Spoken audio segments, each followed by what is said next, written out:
We choose to go to the moon in this decade and do the other things, not because they are easy, but because they are hard.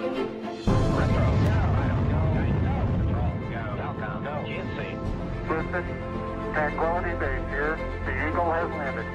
We set sail on this new sea because there is new knowledge to be gained and new rights to be won, and they must be won and used for the progress of all people.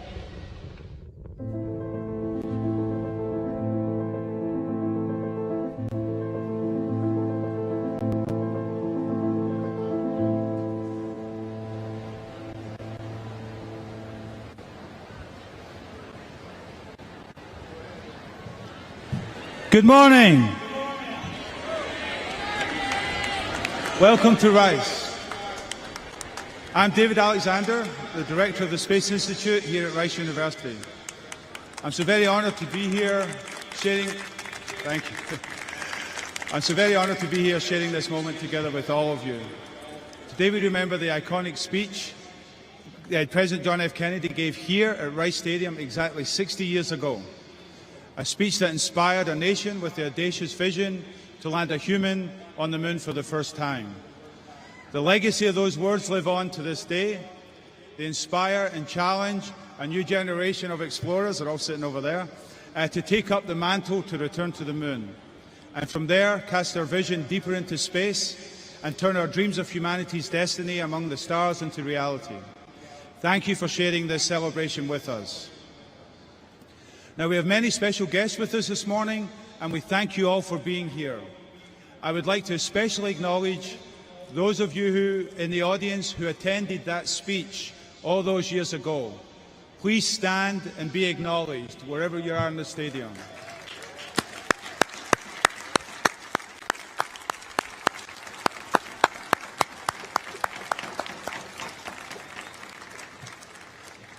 I would like to also give a shout out to all of the students who are here from the Houston Independent School District.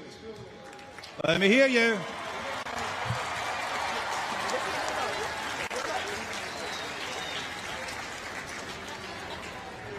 This is really what it's all about. And to the college students from Rice and our sister universities around the city.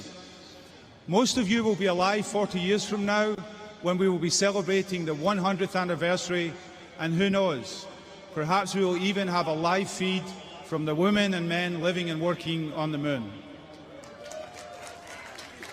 With his enduring words, President Kennedy inspired a generation of astronauts, scientists, engineers, and explorers to make the impossible possible.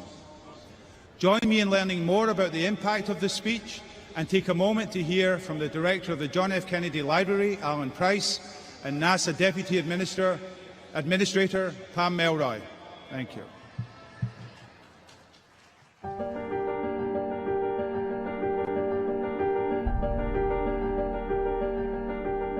Pam Melroy, welcome to the John F. Kennedy Presidential Library and Museum. It's great to have you here from NASA. Thank you, Alan, and it's really an honor to meet you, and it's an honor and a thrill to be here. It's an absolutely beautiful museum. So let's talk about space and President Kennedy. The speech at Rice University, although it followed a message that he had sent to Congress, in so many ways captured the moment in a very specific way. His direction about sending a man to the moon, and he talked about doing other things as well, returning him safely by the end of the decade. It's iconic. The speech, I think, is remarkable, and I'm so glad that it continues to resonate and inspire today. I think that some people don't fully appreciate the ambiguity of the science at that time and how bold that statement was. And yet, this bold statement of we're going to do it and bring them back safely, an extraordinary statement. I think it was a statement of belief in the capability of America, yes, that we could solve those problems. And I think that has really stuck with me. One of the things that I see about NASA is once we have decided what it is, the thing that we want to do, everyone just goes and does it. And I think that speech kind of captured that. Well, we're going to say we can do it, and then we're going to prove to you that we can. Yes. And I think that lingers today.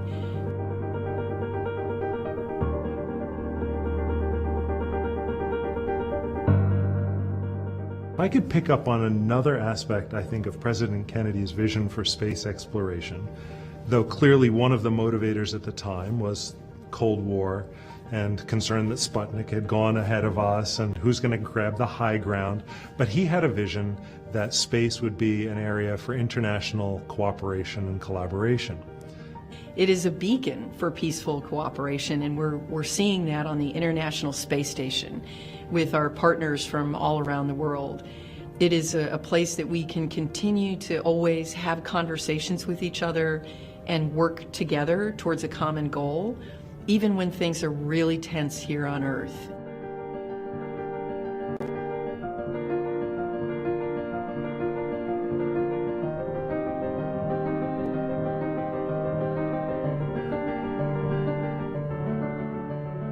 So, who gets to go to space?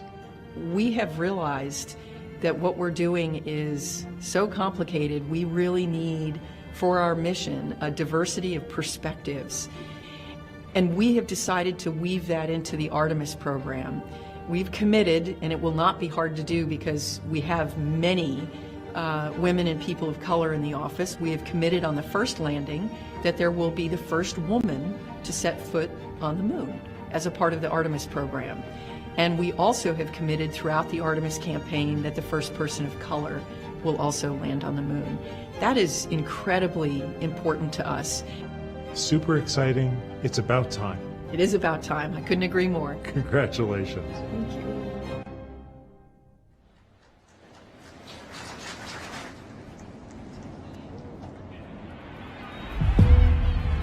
For we meet in an hour of change and challenge, in a decade of hope and fear, in an age of both knowledge and ignorance.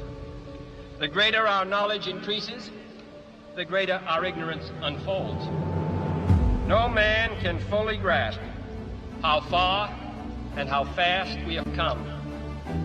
But condense, if you will, the 50,000 years of man's recorded history in a time span of but a half a century. Stated in these terms, we know very little about the first 40 years, except at the end of them, advanced man had learned to use the skins of animals to cover them. Then about 10 years ago, under this standard, man emerged from his caves to construct other kinds of shelter. Only 5 years ago, man learned to write and use a cart with wheels. Christianity began less than 2 years ago. The printing press came this year. And then less than 2 months ago, during this whole 50-year span of human history, the steam engine provided a new source of power. Newton explored the meaning of gravity. Last month, electric lights and telephones and automobiles and airplanes became available. Only last week did we develop penicillin and television and nuclear power. And now, if America's new spacecraft succeeds in reaching Venus, we will have literally reached the stars before midnight tonight. This is a breathtaking pace, and such a pace cannot help but create new ills as it dispels old. New ignorance, new problems, new dangers. Surely the opening vistas of space promise high costs and hardships, as well as high reward. So it is not surprising that some would have us stay where we are a little longer, to rest, to wait. If this capsule history of our progress teaches us anything, it is that man in his quest for knowledge and progress is determined and cannot be deterred. Those who came before us made certain that this country rode the first waves of the Industrial Revolution, the first waves of modern invention, and the first wave of nuclear power. And this generation does not intend to founder in the backwash of the coming age of space. But why, some say, the moon? Why choose this as our goal? And they may well ask, why climb the highest mountain? Why, 35 years ago, fly the Atlantic? Why does Rice play Texas? We choose to go to the moon. We choose to go to the moon.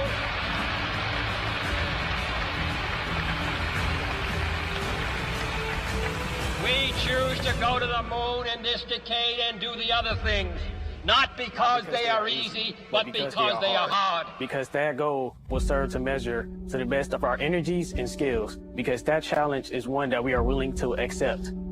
One we are unwilling to postpone, and one which we intend to win.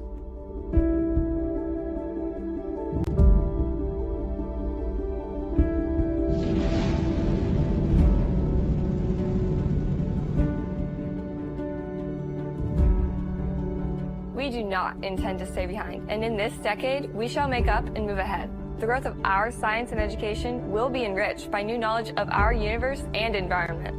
By new techniques of learning and mapping and observation. By new tools and computers for industry, medicine, the home, as well as the school.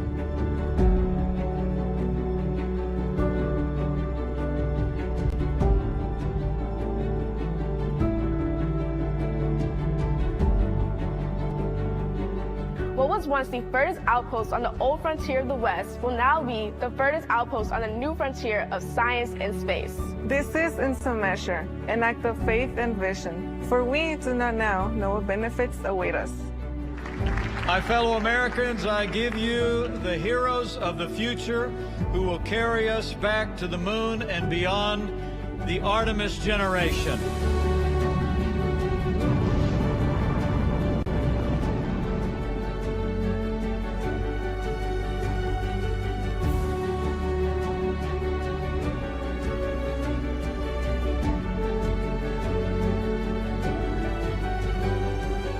All of this and do it right and do it first before this decade is out, we must be bold. And therefore, as we set sail, we ask God's blessing on the most hazardous, dangerous, and greatest adventure on which man has ever embarked. Thank you.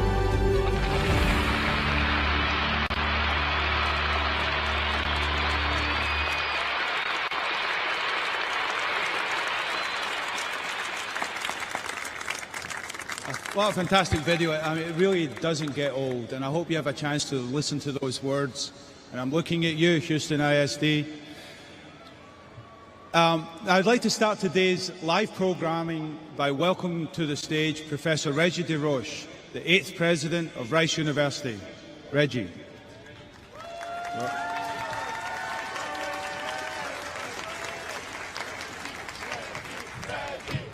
Thank you, David. I still get chills when I see that video. Before I begin, I want to thank all of you for being here. And we know it's hot and humid, but we will all be very brief with our remarks. In the audience, we have astronauts, elected officials, Rice Board of Trustees, Rice faculty, staff, students, and alumni, and leadership from NASA and the Johnson Space Center. I want to extend a special welcome to the thousands of students here from the Houston Independent School District. Thank you for being here.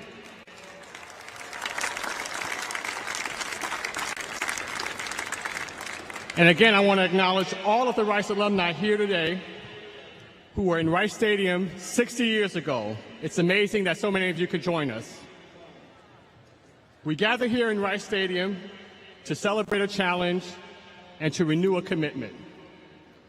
Let us remember that throughout almost all of human history, people looked into the night sky and beheld the moon as a distant wonder, something eternally out of reach. Flying to the moon was a metaphor for the impossible.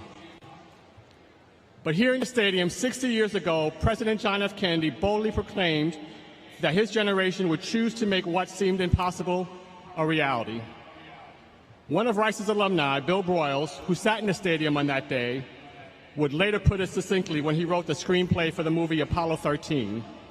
It's not a miracle. We just decided to go. With 7 words, we choose to go to the moon, President Kennedy changed the course of human history and cemented Rice University's place in the lore of America's space program.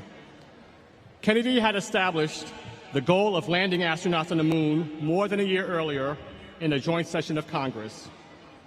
But it was the challenge he issued here at Rice that put the space race into overdrive. Within months of Kennedy's speech, Rice provided NASA the land for the Johnson Space Center and became one of America's first universities to establish a Department of Space Science. Within 18 months, satellites built at Rice were being launched into orbit atop American rockets. By the time Apollo 11 landed, several dozen graduate students and countless undergraduates had helped build instruments that made historic breakthroughs and remain on the surface of the moon today. Over the following 6 decades, the ties that formed between NASA and Rice in the early 1960s have continued to grow and support our nation's exploration goals and advancement of human and robotic spaceflight. Rice researchers played a key role in building the Hubble Space Telescope, and Rice faculty were co-investigators on numerous robotic explorations of the suns and planets, and they have a supporting role in NASA's current mission to the moon, Artemis.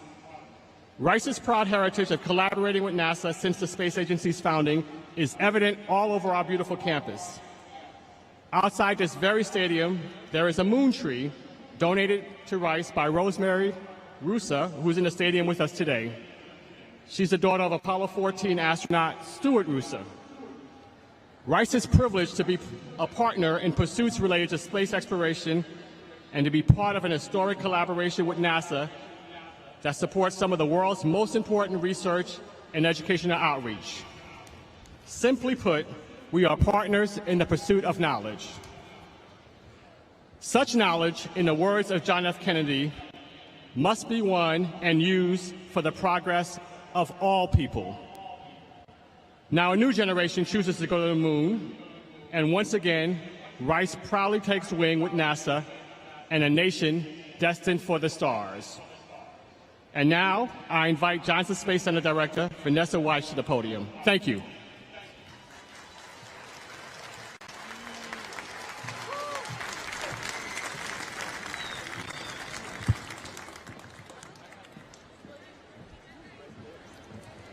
Thank you, President DeRoche. Good morning, distinguished guests, elected officials, and the greater Houston community. I'd like to especially welcome the hundreds of students from the Houston Independent School District.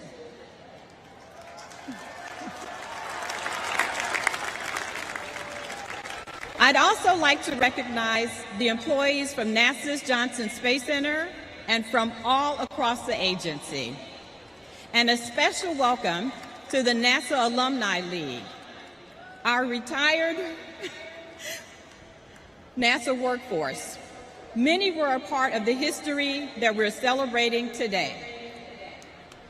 I'm Vanessa Weiss, Director of NASA's Johnson Space Center, and I'm honored to be here with all of you to commemorate President Kennedy's historic speech and the important role Houston has played in shaping our nation's space program. This year is very special at Johnson Space Center. We're celebrating 60 years in Houston. From landing man on the moon to sustaining a presence in low Earth orbit via the space shuttle and assembling the International Space Station, Johnson has been the iconic beginning of some of humankind's greatest achievements.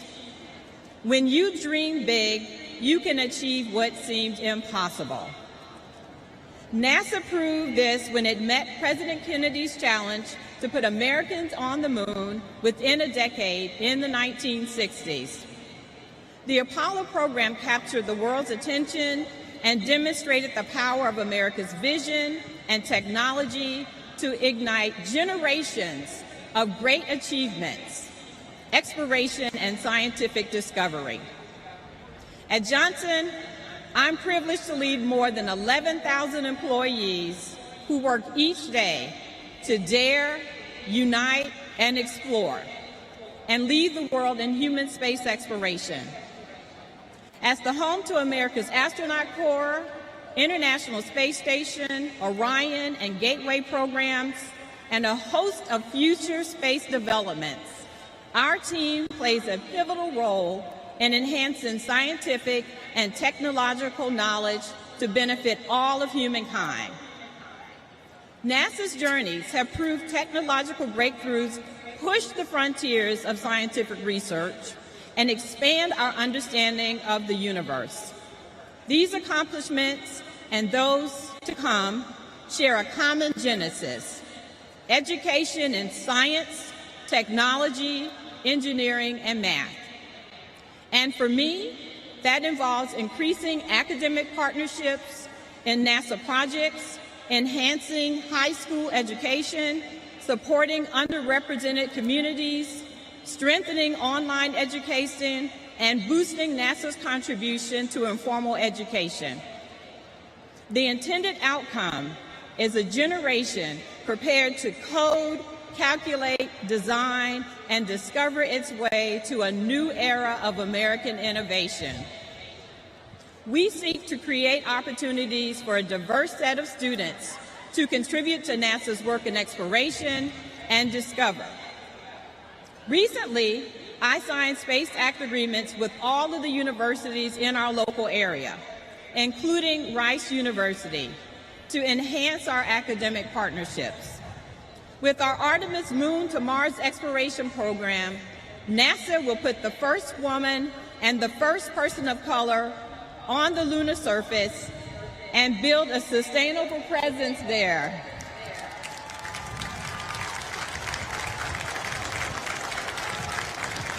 And in lunar orbit. Then we will use what we learn to take the next giant leap, sending astronauts to Mars.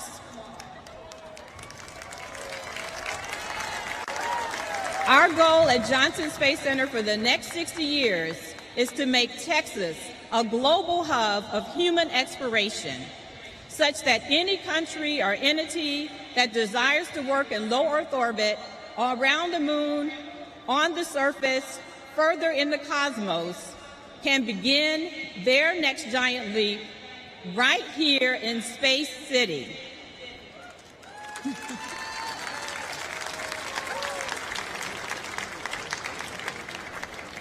As you listen to the guest speakers today, I challenge everyone to get involved and help us grow the next generation of explorers.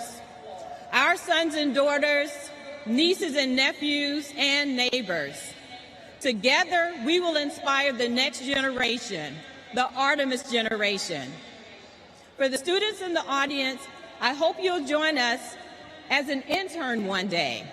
And to the public, if you haven't been to the Clear Lake area lately, I invite you to join us to learn more about human space exploration. Giant leaps start here. We have a very special guest joining us this morning. Administrator Bill Nelson has served in public office for over 4 decades. First in the state legislature and U.S. Congress, then as a state treasurer. He was elected 3 times to the United States Senate, representing Florida for 18 years. In 1986, Administrator Nelson flew on the 24th flight of the space shuttle. The mission on Columbia orbited the Earth 98 times over 6 days.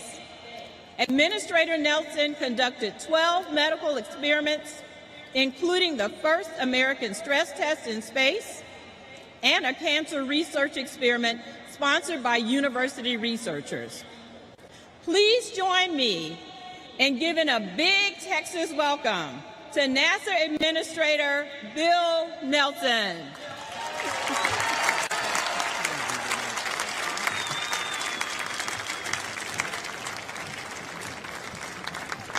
If it's any consolation to you students, it was as hot 60 years ago in this stadium with the president as it is today. Director Weiss and members of the NASA family, President DeRoche and the Rice community, Chairwoman Eddie Bernice Johnson, my friend Representative Brian Babin, my very good friend Sheila Jackson Lee, my old friend Al Green, my new friends Sylvia Garcia and Lizzie Fletcher, and Mr. Mayor Turner, and of course the educators and students from the Houston Independent School District. So thank all of you for being here. I'm going to be merciful to you because I'm going to be short. Throughout America's story, there are defining days, days when minds change, hearts fill, and imaginations soar.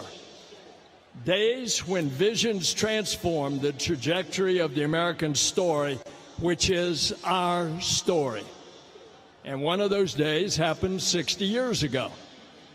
It happened in this same city, at this same stadium, in the same sweltering heat of a sunny September day.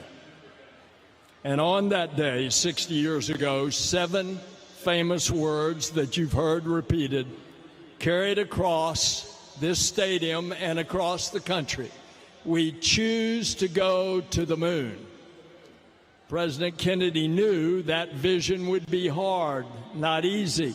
He made that clear. He said, what he said, we choose to go to the moon in this decade and do other things, not because they are easy, but because they are hard.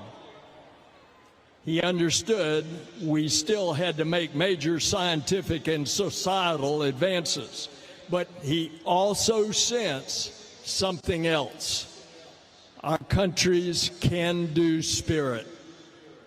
It's a spirit that drives us to make the impossible possible. And 60 years ago, we came together to do just that. The space program propelled to the forefront of culture and consciousness. It galvanized a historic effort that we are now the stewards of. We must never stop daring to take the next moonshot. And moonshots don't just happen in the cosmos, but also here on Earth. So it is today at the John F. Kennedy Library that President Joe Biden is taking the cancer moonshot to new heights. We can end cancer as we know it.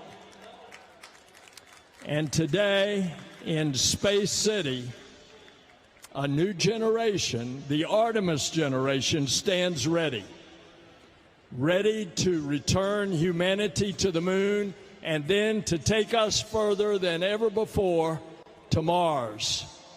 It's not going to be easy. It's going to be hard. Some things never change, but even after 60 years, they don't change.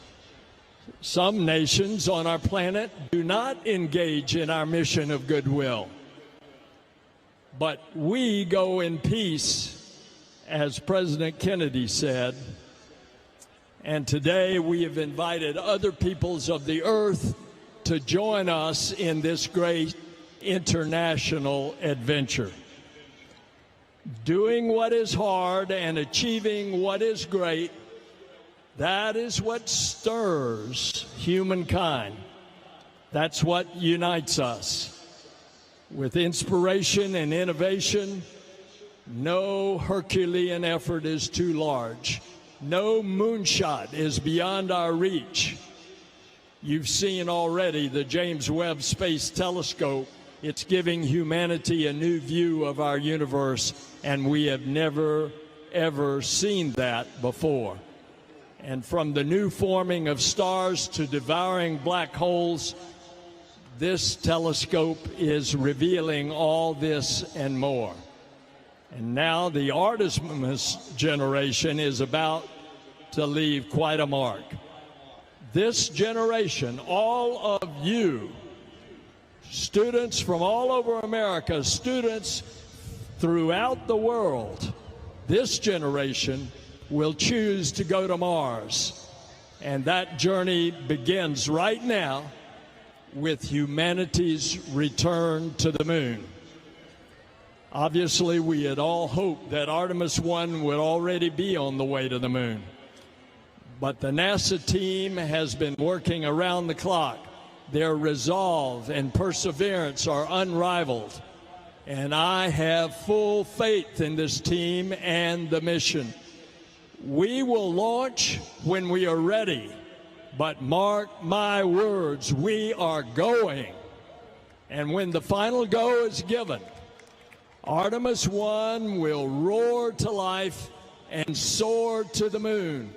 And every observation we make and every lesson we learn on this first Artemis journey prepares us and the way for humans to venture even further. Ladies and gentlemen, Mars is calling. Why? Because it's in our DNA to explore. Billions of years ago, the dry, toxic red planet we know as Mars might have once been like the Earth. Where did the water go? Why did the atmosphere change? Humans can discover much more than robotic explorers. We are more efficient, not to mention our intuition. And these missions of tomorrow will be sparked by the accomplishments of the Artemis generation today. It's a new era of pioneers, star sailors, thinkers, and adventurers. They are ready to learn what it will take to establish a new community on a cosmic shore. 60 years ago, President Kennedy put wind in our sails on the new sea of space exploration, and that mission is never ending. It's a mission about science and the advancement of the human spirit to expand what is possible. Let us continue the quest to unfold this universe, and let us continue to find unity in our discovery. So together, as Don Quixote reminds us, let us continue to dream the impossible dream that now becomes real. And then let us traverse the untouched terrain of the once unreachable stars. And as the President said, we ask God's blessing on this one of the greatest adventures in the history of humankind. God bless you, God bless Artemis, and God bless our country. Thank you.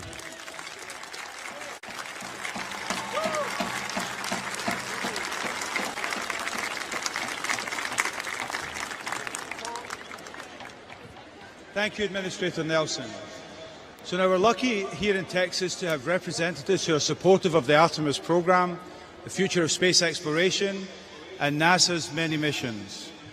I'd now like to introduce videos from Senator John Cornyn, Senator Ted Cruz, and Congressman Randy Weber, who wish they were able to be here in person today. We will then hear from Congresswoman Eddie Bernice Johnson, Congressman Brian Babin, Congressman Al Green, Congresswoman Sylvia Garcia, Congresswoman Lizzie Fletcher, and the City of Houston's Mayor, Sylvester Turner. Thank you. Hi, I'm Texas Senator John Cornyn. It's an honor to join you all today as we celebrate the 60th anniversary of President John F. Kennedy's speech that rallied Americans to the moon. When he spoke on this incredible campus, President Kennedy described our state as a state noted for strength. I'm proud to say the same rings true today. as Texas remains home to the nation's strongest and most brilliant minds in human space exploration. 60 years later, and we've only scratched the surface of what remains to be discovered. Parents used to tell their kids to reach for the moon, but that's not the only objective anymore. Now we can also tell them to reach for Mars, because that's the next port of call on our horizon. As we look ahead at the next 60 years, I have no doubt that many of you will fill the pages of history with triumphant achievements, including those being dreamt by the young minds in attendance today. May God bless you. May He bless the men and women of our nation's space program, and may He continue to bless the United States of America. Good morning, and welcome to Rice Stadium, where we gather today to remember the historic events that took place right here on this very day 6 decades ago. On September 12, 1962, President John F. Kennedy famously gave a speech about why we as a nation choose to undertake the bold endeavor of traveling to the moon. Today I'm here to echo the sentiments of President Kennedy and a nation yearning to explore the final frontier as NASA embarks on a journey to reignite the space age, planning missions to the moon and Mars. In the words of President Kennedy, we choose to go to the moon in this decade and to do the other things, not because they are easy, but because they are hard. Because that challenge is one that we are willing to accept, one that we are unwilling to postpone, and one which we intend to win. Just as we chose then to go to the moon, today we choose to go back to the moon, and after that we choose to go to Mars. The prospect of achieving these goals wouldn't be a reality without the tremendous work of all of you here in Houston.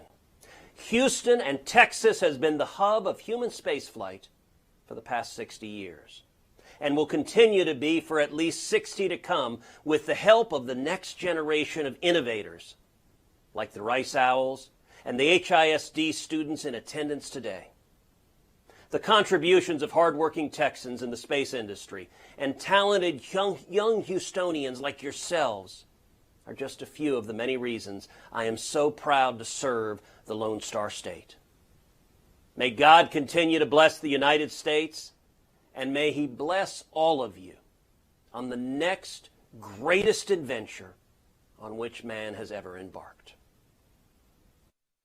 Friends, as a member of the House Science, Space, and Technology Committee and a representative of many great NASA employees and contractors, it's an honor to join y'all virtually.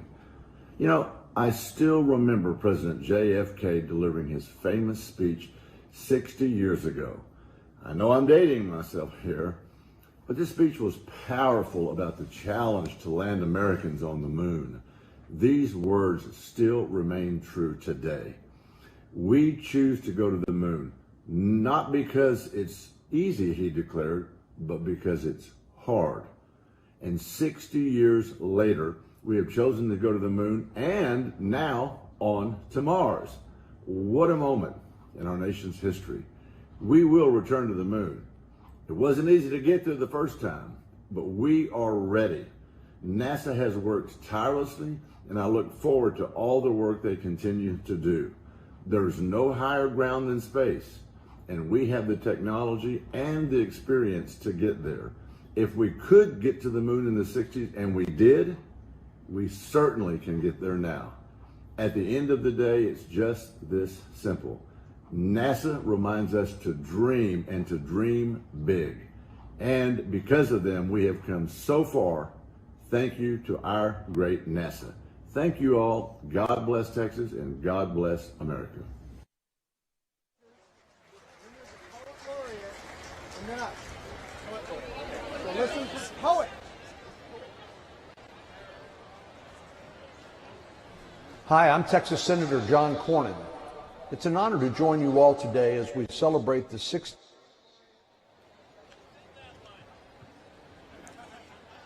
I am Eddie Bernice Johnson, and I have the pleasure of chairing the Congressional Committee on Science, Space, and Technology. So this is a great day for us, and it is a real pleasure to be here to celebrate the 60th anniversary since President Kennedy spoke in this stadium. And so I want to congratulate Rice for having the foresight to work with NASA to bring us here together today. In his speech, he challenged us as a nation to accomplish what then seemed impossible, but we have. There's no better example of representation of the American people. We chose to take giant steps.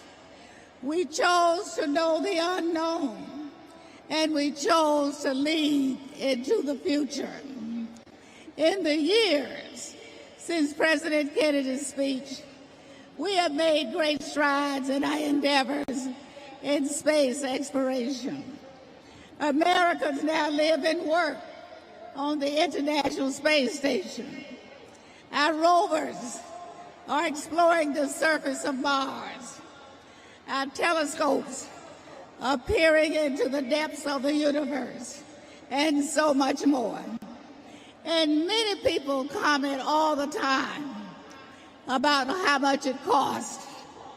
I want to share with you, for every dollar we invest, we get $7 back in services and materials.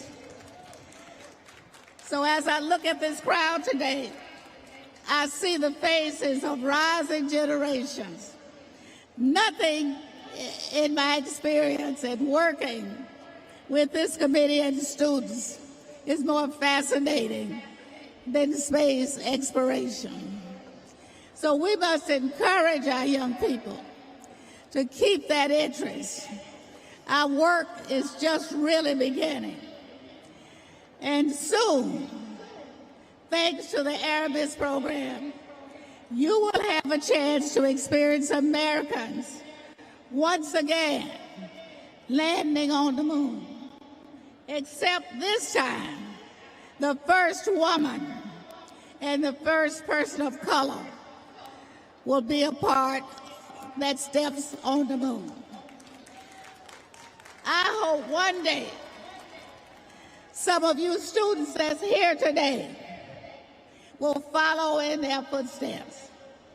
To everyone here, and especially to our students, whether or not you pursue a career in space exploration, I hope you keep the words spoken here 60 years ago in mind. Choose to do the hard things more often than not. Your efforts will land you where you never thought would be possible. We never dreamed that we'd reach this 60 years later, but we have. And we've gained so much from it, and there's so much more to explore. Thank you for being here to give homage to the dream of President Kennedy. Congratulations, Rice.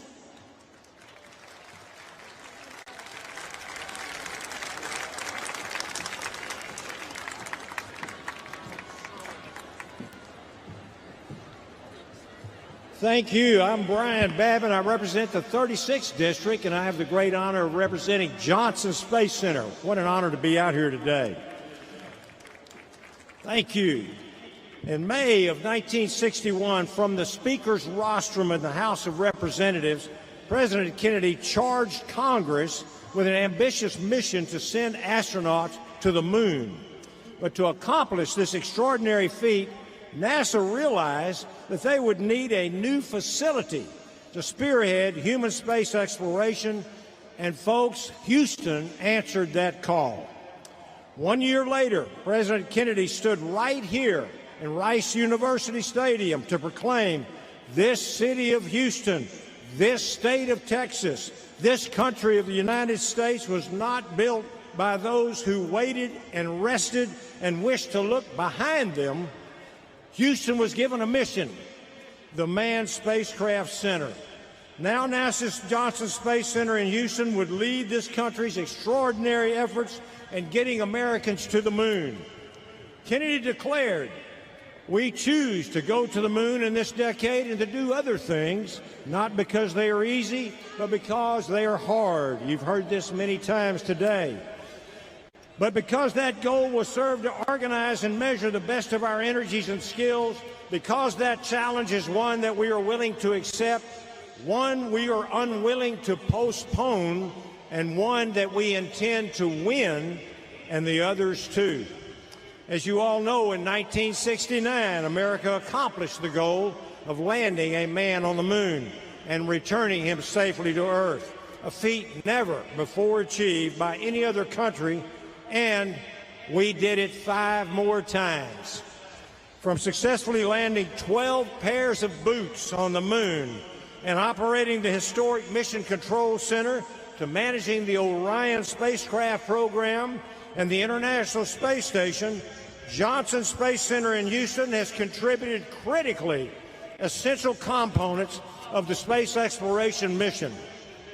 None of this would have been possible without the collaboration of entrepreneurs and academic minds right here in Houston and right here at Rice University. Partnerships that have built Houston into the global epicenter of space exploration.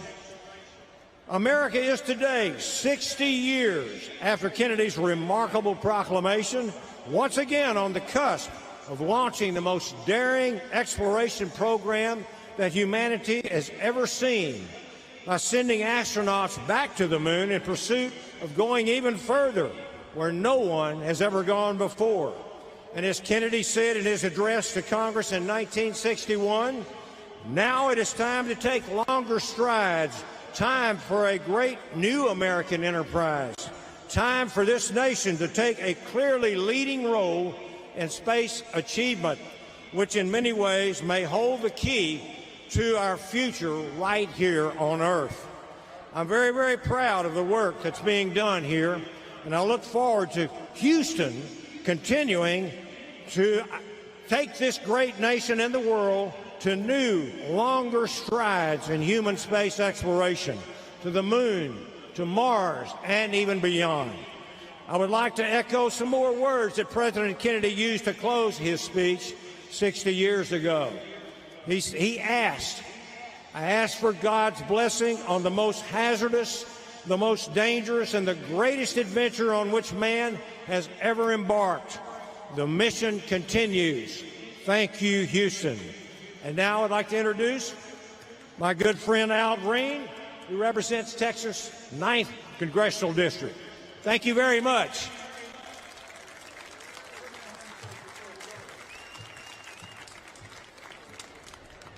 Congressman, thank you very much for your very kind and warm introduction.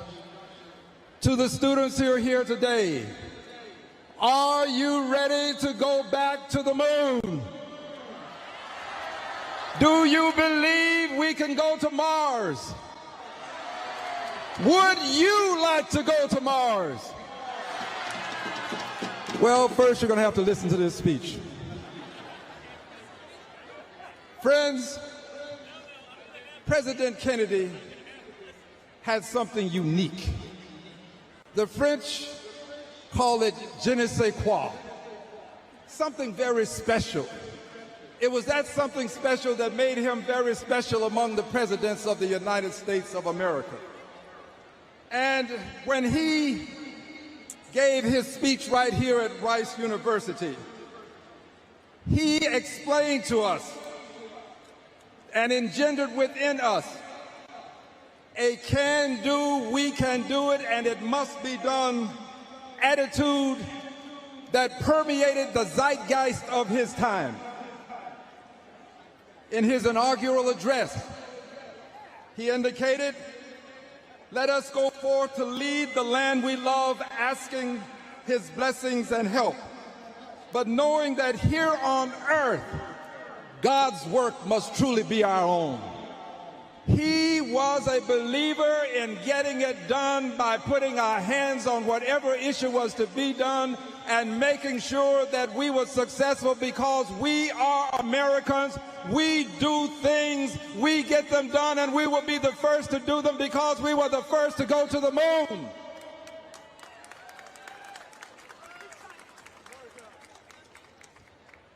Nearly 2 years later, President Kennedy, this was after his inaugural address, reduced the impossible to the difficult.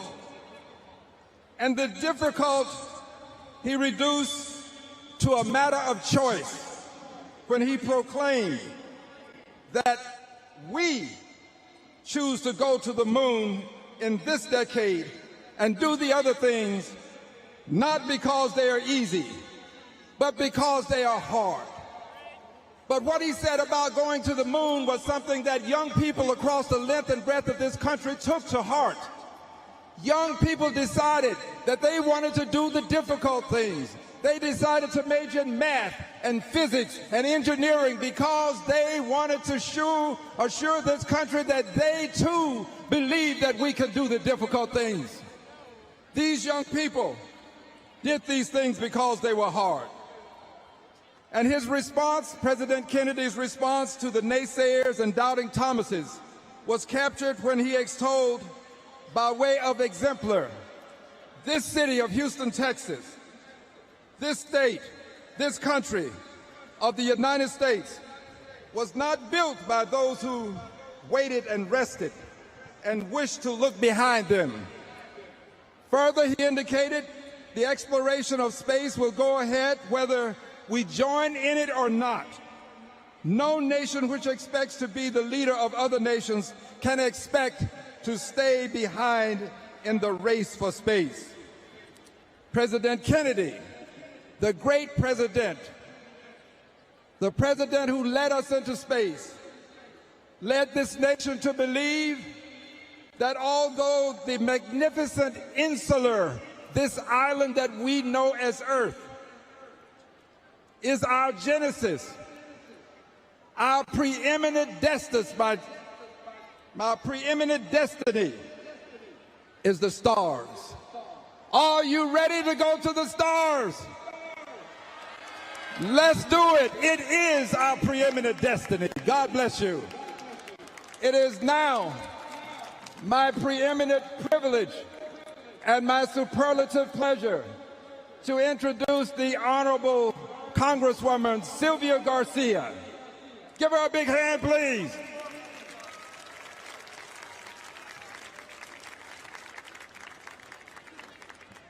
Thank you, Congressman. Buenos dias. Hello, everybody. Well, I was reflecting on the 60 years, and first I want to thank everybody from NASA, from the receptionists to the people who helped put people at the moon. Thank you. Thank you for your leadership, your creativity, your innovation that's gotten us to the moon.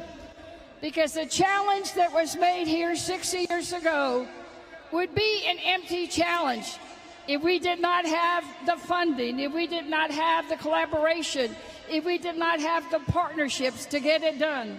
So thank you to the entire NASA family for doing your best in getting this done. Then I started thinking about when I was about the age of all of these students. I grew up one of 10 children in South Texas, and I'm sort of in between the NASA, the air station in Kingsville and an air station in Corpus Christi. And I remember many times seeing the jets flying.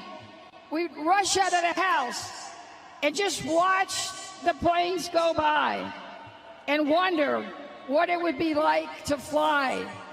Now kids today look at the moon and look at Mars and wonder what it would like to walk on the moon and later go on to Mars. That's what this is all about, is dreaming.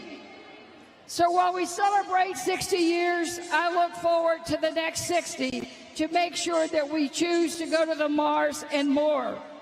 In getting there, I want to thank and celebrate also NASA's commitment to diversity and inclusion. You heard it.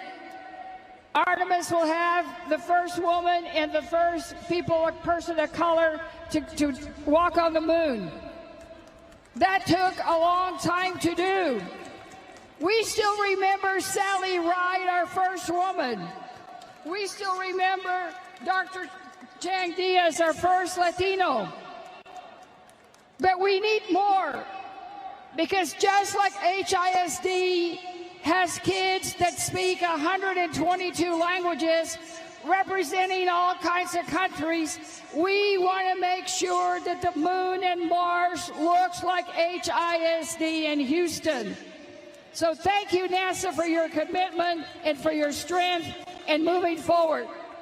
So as I look again and think about those years growing up, all my brothers played football. All my sisters were cheerleaders. I was the nerd. I was not a cheerleader. But now I'm a NASA nerd and I cheer for NASA. So all things good. So again, thank you to Rice for hosting us. Thank you to all of NASA. It is now my pleasure to introduce one of my colleagues who serves on the committee with jurisdiction over NASA and NASA funding, Lizzie Fletcher.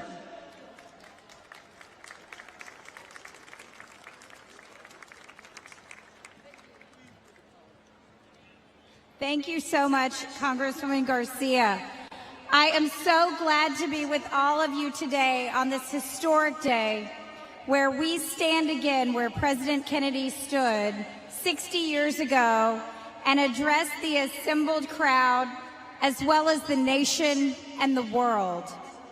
In that moment, he challenged Americans to continue the work to expand our understanding of the world around us and the universe beyond by exploring space. Man, in his quest for knowledge and progress, is determined and cannot be deterred, he told the crowd, explaining that no nation which expects to be the leader of other nations can expect to stay behind in this race for space. He did so, of course, as we've heard this morning, knowing that the work to bring together a broad coalition of the greatest minds, the most innovative thinking, and the most committed explorers would be a challenge. But we know here in Houston that that is the community that we have created here. And we often remember now, as just about every single speaker has reminded us, that he said we choose to go to the moon in this decade and to do other things not because they are easy, but because they are hard. Our country, our city, Space City, accepted this challenge. Across the country and around the world, people watched and dreamed and celebrated when just a few years later, Neil Armstrong took the first step on the moon. And most of us here, I think all of us here, know that the first word ever spoken from the moon was Houston. Over the last 60 years, we have worked here in this city, here in this university, and here at NASA's Johnson Space Center to meet this challenge, to continue the search for knowledge and progress, and to do so, as President Kennedy said, in pursuit of peace.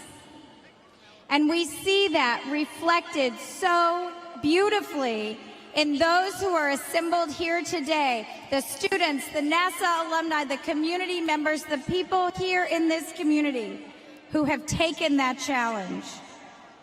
President Kennedy challenged all of us as Americans to come together for the good of all mankind. And that remains our challenge.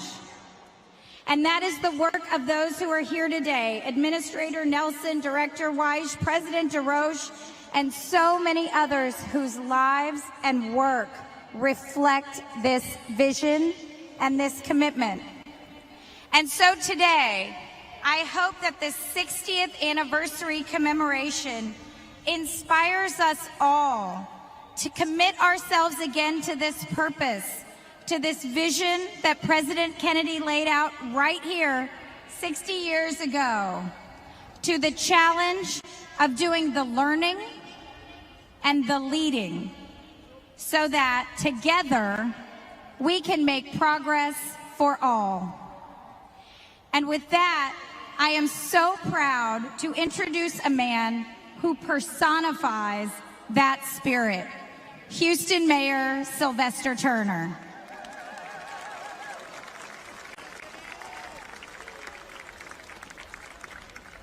Thank you so very, very much. If you will, let me adopt everything that has already been said. Let me thank you all for being a fantastic audience. 60 years ago, President Roach, it was hot and steamy. Administrator White, it was not easy. People were sweating. It was hot. But the very fact that you all have been here and listened to one person after another, it signifies it has not been easy, but you have chosen to be a part of this audience. And that's what Houston is all about. We endure the heat, we endure the steam, we fan, we sweat, but in the end, we make it happen. So to my council members, Councilmember Cadman, Councilmember Robinson, to NASA, to the Johnson Space Center, to Rice University, the professors and the staff, now let's move forward. This is a different city than 60 years ago. We are more diverse, we are even smarter, we are more prepared, and we are ready to make it happen. Now let's go back to the moon, let's go to the Mars, and I'll see you down the road. Let's enjoy.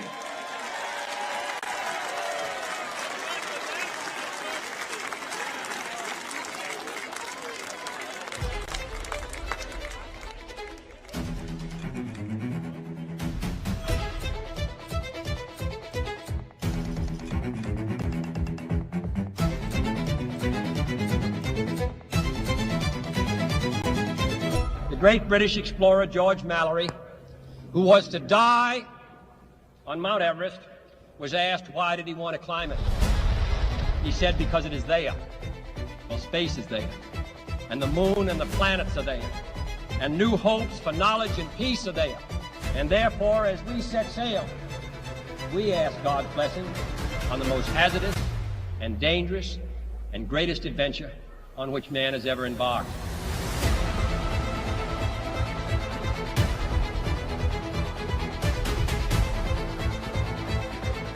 We set sail on this new sea because there is new knowledge to be gained and new rights to be won, and they must be won and used for the progress of all people.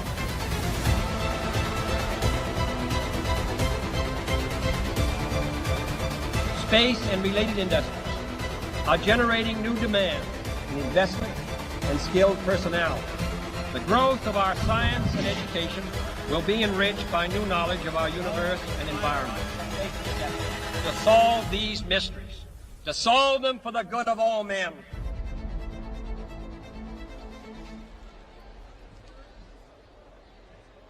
Hello again. So for nearly 22 years, humans have lived and worked in space in a continuous unbroken streak to test new technologies, conduct scientific research, and learn what it takes to explore deep space at the moon and eventually Mars. At this very moment, this work is ongoing aboard the International Space Station. Let's now travel 250 miles straight up to hear the crew of Expedition 67 reflect on this particular moment in human history. Greetings from the International Space Station to all of you at Rice Stadium in Houston. I'm NASA astronaut Kjell Lundgren. joined by my crewmates and fellow NASA astronauts Bob Hines and Jessica Watkins, as well as European Space Agency astronaut Samantha Cristoforetti. We are honored to join the 60th anniversary celebration of John F. Kennedy's historic moonshot speech. Today is a day to reflect on how far we have come and to reaffirm our commitment to the exploration of space for the benefit of all. The Apollo program was an awe-inspiring example of what we are capable of when we commit our talents and resources to a complex goal. We are proud to continue that bold tradition today with more than 2 decades of continuous presence aboard the International Space Station. The work we're doing here on station builds on the Apollo program and helps to prepare us for the next chapter in human history under the Artemis program. We'll return to the moon, and from there, we'll prepare for human exploration of Mars.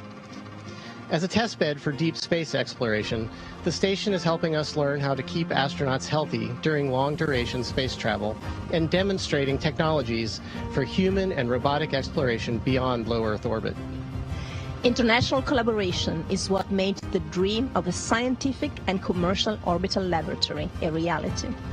The remarkable achievements of the International Space Station are made possible by the diversity of talents and experience international partners bring to the project. With Artemis, NASA and its international partners will build on the decades of collaboration to press forward to the next frontier and land the first woman and the first person of color on the surface of the moon. Our long-term goal has always been to send humans to Mars, and the moon is an important step on that journey. With the experience we gained through Artemis, we will establish sustainable human transportation, habitation, infrastructure, operations, and science that enables deep space exploration. As we celebrate President Kennedy's historic speech, we are reminded that we count on the next generation to carry on the passion of exploration. We need you, the next generation of scientists, engineers, explorers, and other STEM professionals to join us in the excitement and make this dream possible. The Apollo generation laid the foundation of exploration. The Artemis program will now carry us to the moon, Mars, and beyond.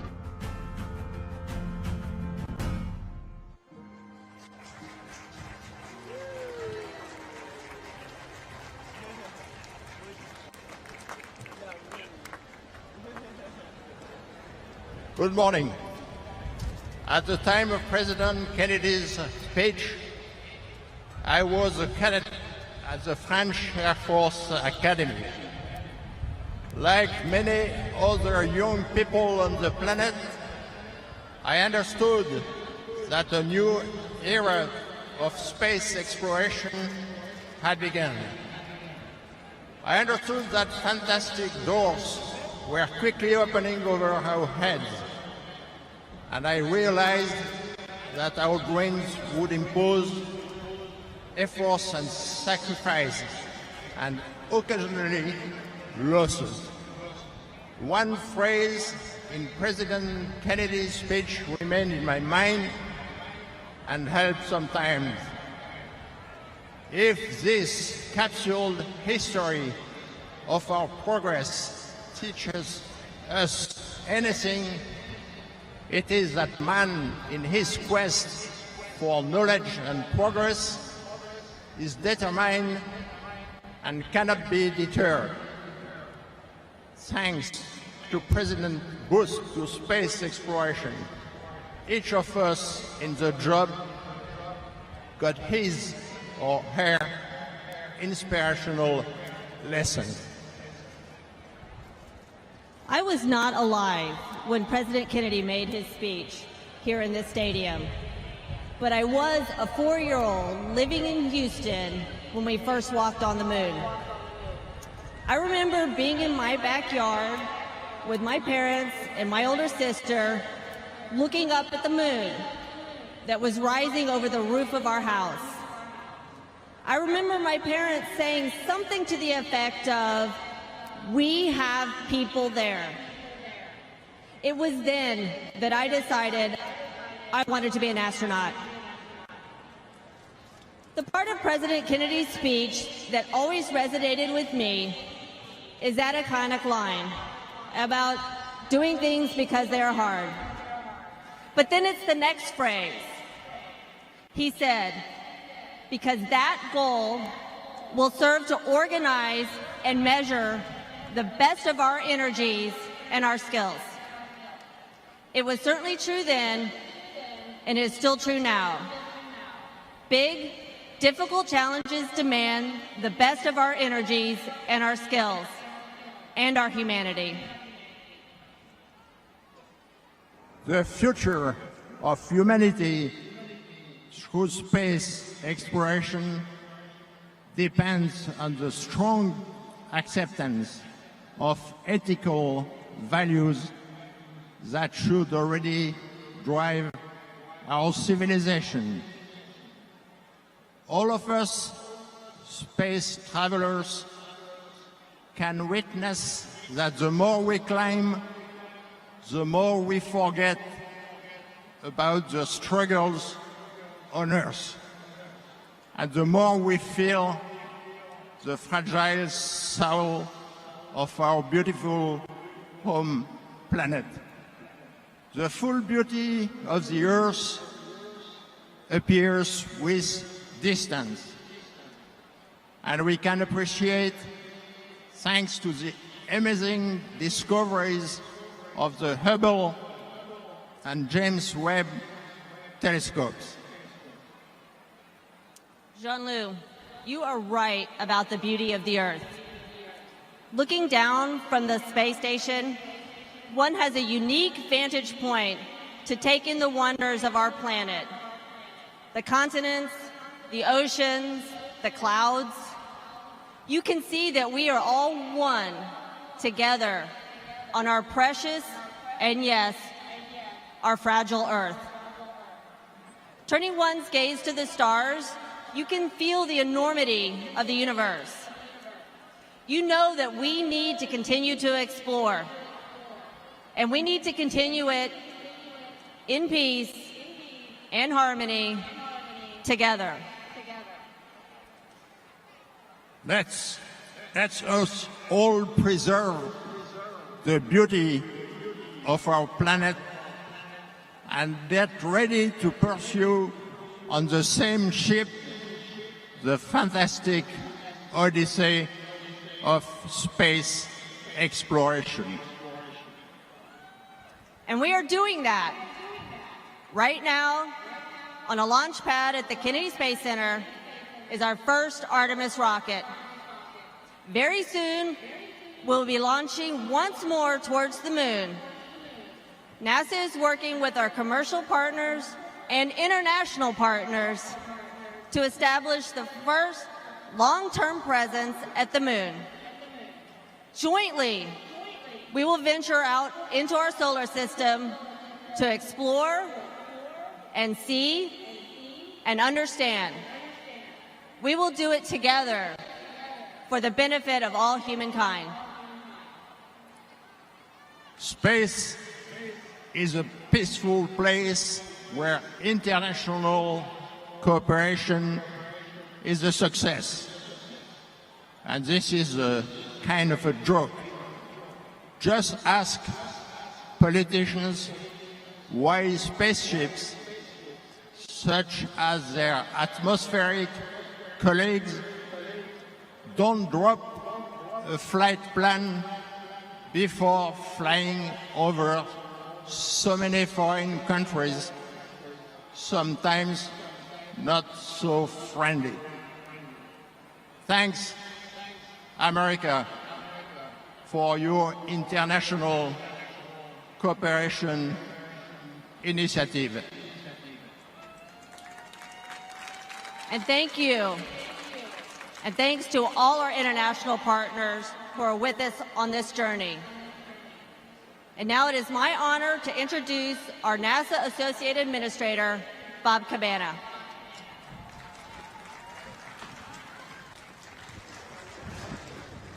Thank you, Shannon.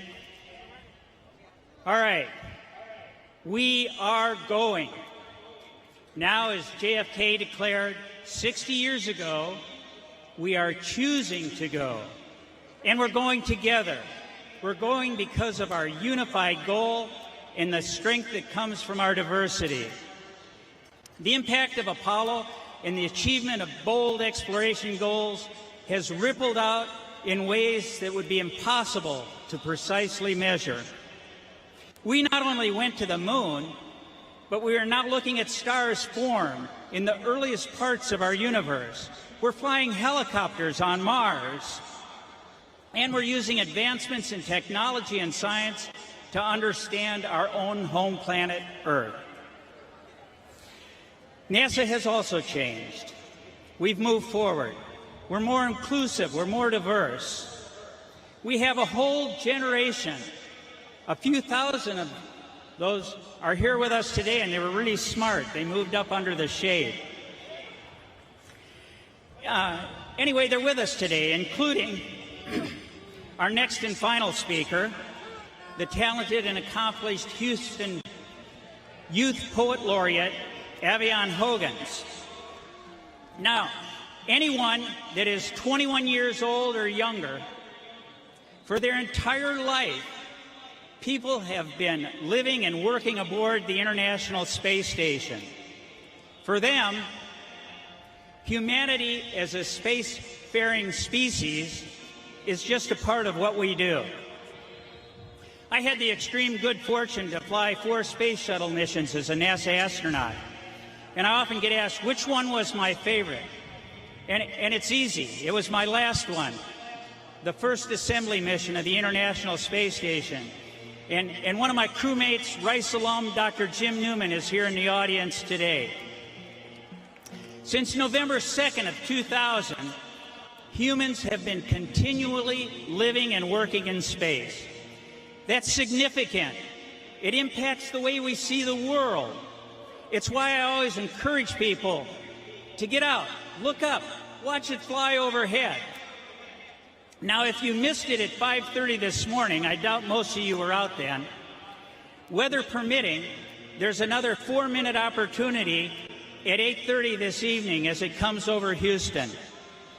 I love to watch it pass over and know that my friends are up there, advancing technologies we need for the new Artemis missions to the moon and paving our way to the future. Today's students, those here with us today, and in classrooms throughout the country and around the world, have not seen us send people to the moon yet. But they will. We are going. We are going to explore the unknown. What is life like on the south pole of the moon? What can we learn from the formation of our own planet by being on the moon? How can we live further away from Earth? Our goals are ambitious. It's not easy, but we can accomplish hard things. We dare mighty things. We are so close to launching the first Artemis mission with our Mega Moon rocket, the Space Launch System, and the Orion crew capsule with 4 astronauts. We're going to put those spacecraft through a rigorous mission without crew in the extreme environment of deep space to prove we're ready to fly crew on the Artemis II mission. On this first Artemis mission, Orion will fly further from Earth than any spacecraft built for humans has ever flown, and stay in space longer without docking to a space station than any ship has ever done before. And then it will return home faster and hotter than ever before. Astronauts on their first flight aboard the Orion spacecraft on Artemis II will lead the way so we can land the first woman and the first person of color on the moon on Artemis III. These early missions will enable future lunar surface missions, preparing us to send astronauts to Mars. You are living in an incredible time for human spaceflight, and I hope that you are as excited about it as I am. The scientific discoveries we'll make on these missions will enable humanity to learn more about our universe. And Artemis is just one part of what we're doing at NASA. We have a place for you, no matter what. Come join us. It doesn't matter what you're passionate about, it just matters that you're passionate. That's where it all starts. Avian, I am so looking forward to you sharing your poem with us. I can't wait to hear what poems you're going to write and compose after the first woman and first person of color step down on the surface of the moon. So let's keep charging. But don't forget, keep looking up, see the stars, and look for the space station. And wave hello to those astronauts up there as we go to the moon and further with Artemis. Thank you.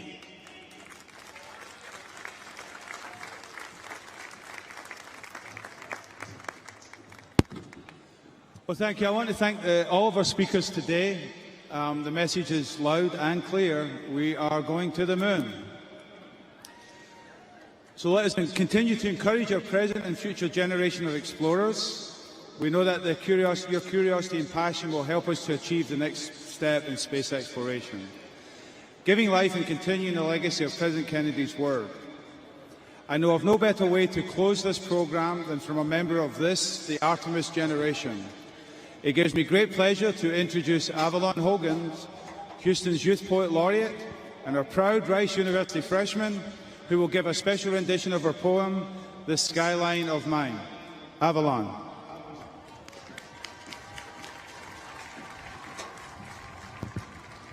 Hello, my name is Avalon Hoggins. Along with being Houston's Youth Poet Laureate, I am also a freshman here at Rice University. I wrote a poem entitled Skyline of Mine. It's about Houston. As a native Houstonian, many things make me proud to live here. I am proud to attend the 6th best school in the nation. I am proud to be here today to commemorate such a monumental occasion. I feel a special connection with NASA. My grandmother worked there for many years as a government worker and even received a letter from President Obama before her retirement honoring her work at NASA. My grandmother inspires me daily to be resilient and to follow my dreams. And I see this also in the city of Houston. That's what's so great about Houston. It's full of talented, hardworking individuals who inspire one another. This inspired my poem, Skyline of Mine, which is about how the people make this city so bright. I was born and raised here in the 4th Ward area as a shy kid who loved to write but was scared to speak her mind. But as I got older, I uncovered more and more about how truly unique and beautiful Houston's art and culture is here.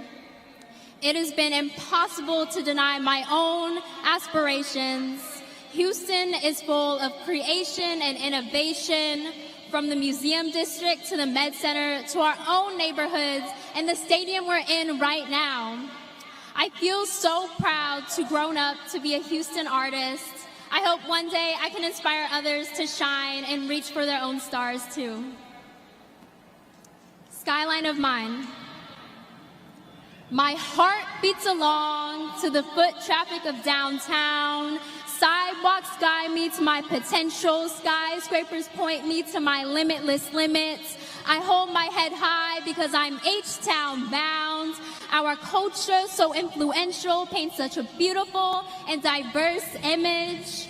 My city sparks hope. My city gives light. My city's my only home. And locally made, my city's my birthright. I've seen fireworks out my window. I've imagined my own Afro-American dream. I've seen thunder out my window. I've watched flooded gloom drain back to gleam. Houston strong, we rebuilt our legacy. Brick by brick, we regenerated our home. The days were long and dark in Hurricane Harvey, but Houston hope doesn't drown, it floats. The days were long and dark last year, when Texas snow turned to power gone. But as the freeze froze over, we huddled in closer, leaning on our community to keep us powering on. Dressed to impress, my home is the most diverse in the nation. Beyonce blessed, my home is the heart of aspiration. But the art is in the artist and the food. The singer is in the song and the author is in the book. It's the people who make this place worth praising. It's the culture that makes this place so amazing. Who says you can't see stars in the city? They're coming down the highway, they're running through the park. Who says stars don't shine as bright in the city? In Houston, Space City nickname, we can see stars in the light and in the dark. Houston, we have a problem, and our Houstonians can solve it. Home to the wisest and kindest you'll ever meet. Shout out to the first-gen students at Rice University. Growing up and living in Houston has taught me so much about having pride, and I'm so proud to live under this skylight of mine. Thank you.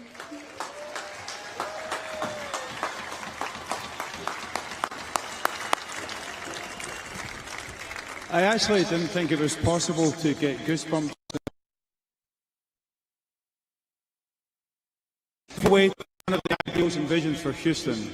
So before leaving the stage to the Rice Marching Owl Band, I want to thank you all for being our guests at this very special celebration, and to remind you that the future in space starts with you. Please enjoy the exhibit space and have a safe journey home. Thank you all.